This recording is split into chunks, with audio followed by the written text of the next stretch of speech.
Mon point de vue, un segment d'éditorial sur Téléimage, un segment qui n'engage que ma personne, Valerio Saint-Louis, et non les émissions Téléimage ou les autres médias pour lesquels je travaille. Le droit à l'information, un plaidoyer pour une loi sur l'accès à l'information en Haïti. J'utiliserai pour faire cette plaidoirie la visite officielle à Washington en ce mois d'avril 2025 de Smith Augustin, membre influent du Conseil présidentiel de transition d'Haïti, le CPT. Cette visite de Smith Augustin s'inscrit dans un contexte haïtien alarmant, marqué par une insécurité galopante et une crise humanitaire aiguë, exacerbée par la violence des gangs armés. La mission principale de M. Augustin était de plaider auprès des partenaires internationaux pour un soutien accru à Haïti. M. Smith Augustin a notamment rencontré des responsables de l'Organisation des États américains, l'OEA, dont l'ancien secrétaire général Luis Almagro, afin de discuter de la nécessité de renforcer la coopération régionale face à la crise sécuritaire et humanitaire. Lors de ces entretiens, M. Augustin a souligné la nature transnationale du crime en Haïti, alimenté par des réseaux internationaux de trafic d'armes, de munitions et de drogue. Il a insisté sur le besoin d'un appui international plus conséquent. Il rejoint ainsi l'appel lancé par le secrétaire général des Nations Unies, Antonio Guterres, pour la mobilisation de 900 millions de dollars destinés au déploiement effectif de 2500 membres de la mission multinationale de soutien à la sécurité, le MMSS. Selon les informations disponibles, M. Augustin n'était pas accompagné d'une délégation importante lors de cette visite à Washington. Sa présence visait principalement à des rencontres diplomatiques de haut niveau. Le coût précis de ce déplacement pour le gouvernement haïtien n'a pas été divulgué. Et cette visite survient alors que la situation en Haïti continue de se détériorer. La violence des gangs a entraîné le déplacement de centaines de milliers de personnes. On parle aujourd'hui de plus d'1 million de personnes déplacées. Et la violence des gangs a plongé le pays dans une profonde crise humanitaire. Près de la moitié de la population haïtienne est confrontée à une insécurité alimentaire aiguë. La recrudescence de la violence a également des conséquences désastreuses sur le fonctionnement en Haïti des services essentiels, notamment les hôpitaux et l'accès à l'eau potable.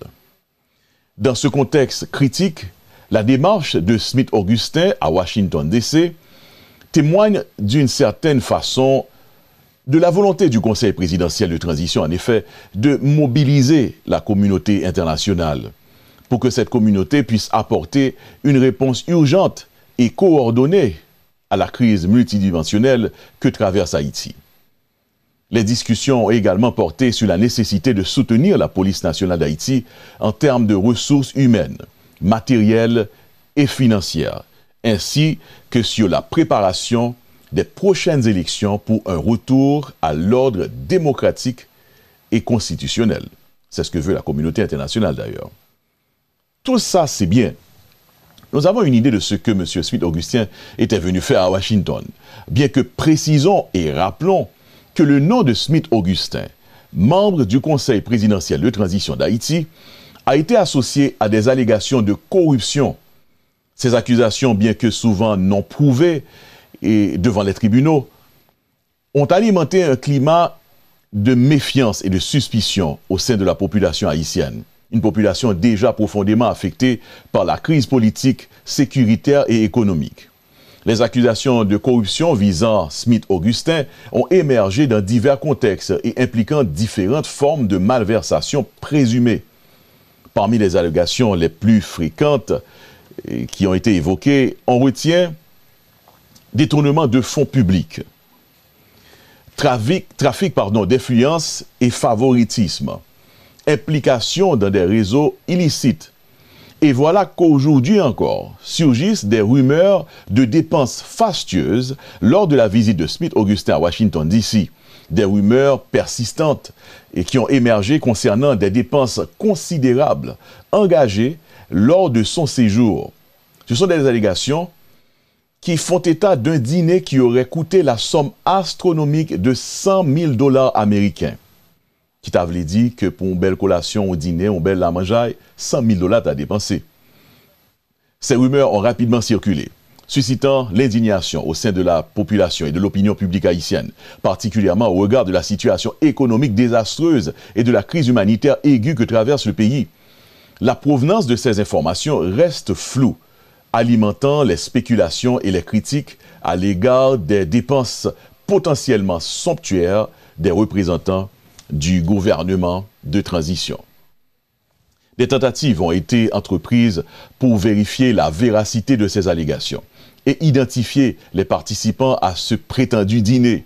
Cependant, à l'heure actuelle, au moment où je vous parle, aucune information officielle ni preuve tangible n'a pu étayer l'existence d'une telle dépense. Les sources proches de la délégation de M. Augustin n'ont pas commenté publiquement à ces rumeurs. J'ai personnellement contacté via téléphone l'ambassade d'Haïti à Washington concernant justement ces rumeurs. Merci d'être corrélé à l'ambassade République d'Haïti dans Washington, D.C. Si vous connaissez l'extension que nous avons besoin, compris, c'est les courriers. Pour parler à la section consulaire, pesez 1. Pour parler à bureau ambassadeur, pesez 2. Malheureusement, mon officier joignant pas qu'à prendre appel la courrier. Compris, pesez 1 pour quitter un message ou bien pesez 0 pour parler à réceptionniste là. The person at extension 1302 is unavailable. Sorry, but the user's mailbox can't accept more messages. Après plusieurs essais sans succès, j'ai finalement pu trouver quelqu'un au bout du fil qui m'a dit que l'ambassade n'est pas au courant de ce genre de choses et que l'ambassadeur lui-même n'était pas disponible pour répondre à mes questions. Les rencontres officielles de M. Augustin à Washington, D.C., notamment avec des responsables de l'OEA, ont été documentées et axées sur la recherche de soutien international face à l'insécurité et à la crise humanitaire. Cependant, aucune information officielle, jusqu'à présent, aucune information n'a filtré concernant des dîners privés d'un coût aussi exorbitant. Les rumeurs parlent, je rappelle, d'une somme de 100 000 $ pour un dîner sans preuve, évidemment. Il n'y a pas encore de preuves, ou du moins s'il n'y a pas de preuves. L'absence de confirmation officielle et de preuves concrètes incite à la prudence quant à la véracité de ces rumeurs. Il est essentiel de distinguer les faits avérés des allégations non vérifiées. Surtout dans un contexte politique sensible et une situation nationale aussi tendue que celle d'Haïti. Des investigations supplémentaires pourraient être nécessaires pour établir la vérité derrière ces rumeurs et déterminer si des fonds publics ont été vraiment utilisés de manière inappropriée lors de cette visite à Washington, D.C. L'impact de telles allégations sur la crédibilité du Conseil présidentiel de transition lui-même et sur la perception de l'aide internationale à Haïti pourrait être significatif. La controverse entourant les rumeurs de dépenses somptueuses lors de la visite de M. Smith Augustin à Washington, D.C., met en lumière l'importance cruciale du droit à l'information pour le public et les citoyens haïtiens. Dans un pays déjà confronté à une crise multidimensionnelle, la transparence des actions et des dépenses des responsables gouvernementaux est non seulement un droit fondamental, mais également une nécessité pour la bonne gouvernance et la restauration de la confiance. Le droit à l'information. Je répète, le droit à l'information permet aux citoyens d'exercer un contrôle démocratique sur leurs représentants. Avoir accès aux informations concernant les salaires, les activités publiques et les dépenses des élus et des membres du gouvernement permet aux électeurs, justement, de juger de la gestion des affaires publiques et de la responsabilité de leurs dirigeants. Cette transparence est essentielle pour prévenir la corruption, favoriser la redevabilité et garantir que les ressources publiques sont utilisées de manière efficace et dans l'intérêt de la population. C'est important, particulièrement en période de crise humanitaire et économique. Donc, les rumeurs de dépenses excessives, même si non vérifiées, soulignent justement la nécessité impérieuse pour que les citoyens aient accès à des informations fiables sur la gestion des affaires publiques. Le droit à l'information est un outil puissant pour responsabiliser les dirigeants et contribuer à une gouvernance plus juste et efficace au service du peuple haïtien. Alors, suite à la visite de Smith-Augustin à Washington, D.C., il est naturel de s'interroger sur les détails de ce déplacement, notamment le coût et la composition de sa délégation. Le droit d'accès à l'information concernant les activités des fonctionnaires est un principe démocratique fondamental, bien que sa mise en œuvre pratique, disons, puisse varier du moins entre Haïti et les États-Unis. Alors, venons-en avec Haïti. Selon la Constitution haïtienne de 1987, elle garantit le droit d'exprimer librement des opinions et stipule dans l'article 40 que l'État doit publier dans la presse orale, écrite et télévisée, en français et en créole, s'il vous plaît, toutes les lois, ordres, décrets, accords internationaux, traités et conventions sur tout ce qui touche la vie nationale, à l'exception certainement des informations concernant la sécurité nationale. Ça se comprend. Cependant, il n'existe pas aucun endroit en Haïti une loi spécifique sur l'accès à l'information qui établirait des procédures claires pour obtenir des détails précis sur des dépenses gouvernementales ou la composition de délégations officielles. En pratique, l'accès à ce type d'information peut s'avérer difficile et dépend souvent de la bonne volonté des institutions et des fonctionnaires.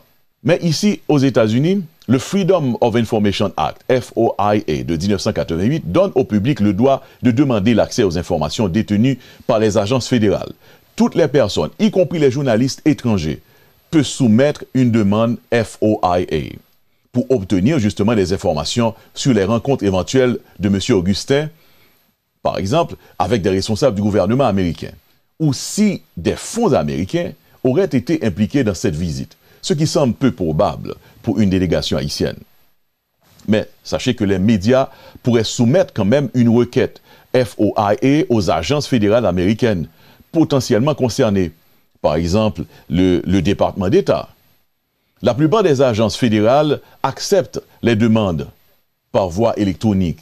Bon, l'Internet est de mise. Le site web de FOIA, c'est le www.foia.gov.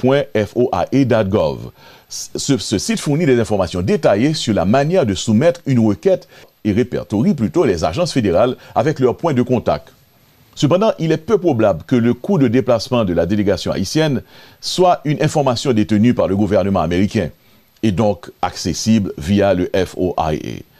De même, la composition interne de la délégation haïtienne relèverait de la responsabilité plutôt du gouvernement haïtien. Ah oui. En théorie, donc, le droit à l'information devrait s'appliquer de la même manière aux citoyens et à la presse. Les médias jouent un rôle crucial dans la diffusion de ces informations publiques. Cependant, malheureusement, en Haïti, en l'absence d'un cadre juridique robuste pour l'accès à l'information, la presse et le grand public confrontent des obstacles pour obtenir des détails précis sur les activités gouvernementales. En conclusion, obtenir des informations précises sur le coût et la composition de la délégation de Smith-Augustin lors de sa visite à Washington, D.C. en ce mois d'avril 2025 pourrait s'avérer très complexe, en particulier en ce qui concerne les dépenses du gouvernement haïtien. Encore une fois, l'absence d'une loi sur l'accès à l'information en Haïti rend la transparence dépendante de la volonté des autorités. Aux États-Unis, le FOIA, on vient d'en parler, offre un mécanisme pour demander des informations au gouvernement fédéral. C'est plus facile ici aux États-Unis. La presse dans les deux pays a le droit de rechercher et de diffuser ces informations. Mais l'accès effectif à ces informations peut être entravé par des facteurs juridiques, politiques et pratiques. Malheureusement, en Haïti, pas de loi qui t'a qu'à permettre nous-mêmes dans la presse, médias en général, et le grand public ou même qu'à regarder là, le simple citoyen haïtien, ou même comme simple citoyen, pour t'as qu'à avoir accès à l'information sous dépenses que même gouvernement yo, en général a mené.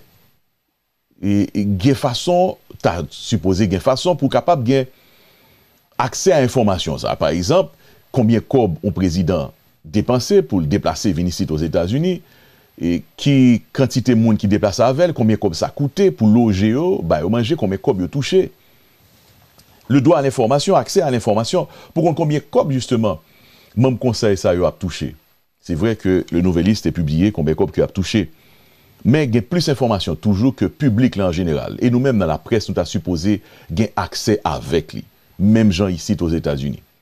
Aux États-Unis, il est plus facile parce qu'il y a une loi, constitution pays ça, côté n'a vivant qui c'est les États-Unis d'Amérique, permettent que médias ou bien simples citoyens posent questions, aller chercher information, fouiller et joindre information. Combien cob qui dépensé, combien cob cap, enfin, combien cob que officiel lui a touché. Et si toutefois yo pas fouiller droit long yo dans caisse l'État. C'est une façon de les rendre responsables. Accountability en anglais.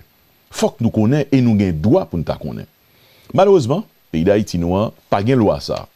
Et c'est ça qui fait que me fait éditorial ça pour me demander une autre fois encore et ben monde qui pral les prochains dirigeants de ce pays, monde qui pral autour du pouvoir, n'a continuer à demander ça et ou même tout m'appelle Vito, demander faire pression, bailler pression. Parler causer, dire que nous supposons une loi en Haïti qui pour nous accès à toute qualité d'information. Pour une information en Haïti, si ce n'est pas comme go dépenser, si ce n'est pas un monde qui gagne en position, ben, malheureusement, ça vient créer un pile rumeur, un pile fausse information absolue. Et c'est ça, pour nous comprendre, messieurs officiels. Plus nous caché information, nous ne pouvons pas information, plus rumeur a circulé sous déplacement, nous par exemple. Déplacement de M. Smith Augustin récemment, il y a une rumeur qui a circulé qui t'a fait qu'on ait rumeur que M. Smith Augustin a dépensé une somme, en pile l'argent, $100,000 pour un dîner, pour le manger avec quelqu'un. On chita en collation, on chita parler, on manger, $100,000. Ce ne sont que des rumeurs, pas d'informations qui vérifient. C'est comme ça, justement, M. Smith Augustin, sous tes mettez informations ça disponible. Si l'ambassade l'ambassade là, m'te joindre l'ambassade, elle était bonne information sans problème. Si nous avons droit à accès à l'information, comme nous-mêmes dans les médias, rumeur ça pas continuer à circuler. Pas de doute sous dépense ça qu'on fait. Pas de doute que c'est vrai ou si c'est pas vrai qu'on dépense $100,000 pour faire un dîner pour recevoir moun dans Washington DC. $100,000 américains pendant que nous connaissons la situation. Situation de sécurité ça, grand pile monde c'est dans camp yo y a vivre dans de mauvaises conditions obligé quitter la caillou, courir pour gang ak bandi, cap terroriser yo et $100,000 ça t'as capable payer policiers nous yo, même l'armée yo, même force ça cap essayer yo même ça qui sérieux, ça qui vrai, ça qui nationaliste yo, ça cap défendre pays a, policiers ça yo cap braver danger. $100,000 US t'as cap payer yo. Si c'est à vrai qu'on dépense comme ça pour un dîner dans Washington DC. En tout cas, en conclusion, m'a demandé nous, messieurs, dames, responsables pays, ça, nous droit à accès à l'information. Nous devons connaître, les n'a déplacé combien de monde qui vient avec nous, combien de cob ça coûte caisse l'État, combien de cob nous prenons caisse l'État pour nous déplacer venir ici, combien de cob nous-mêmes n'a touché, et avec transparence, faut qu'on ait sa cob pays a fait. Qui j'en a servi avec elle, qui j'en a utilisé elle. Messieurs, dames, avec nous m'a parlé.